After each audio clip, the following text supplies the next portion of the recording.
थंडीने खूप गोठल्यासारखं वाटतंय. तर हा आहे रामबाण उपाय.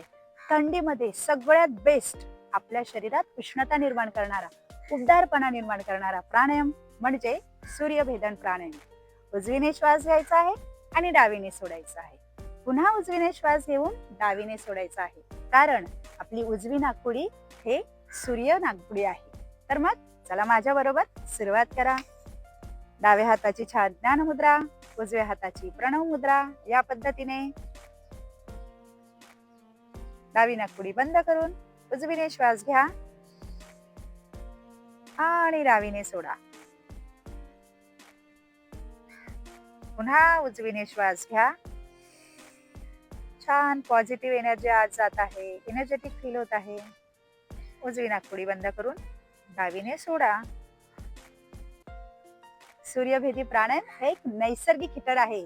करून तर बघा. तर मग भेटूया पुन्हा उद्या नवीन प्राणायामासोबत.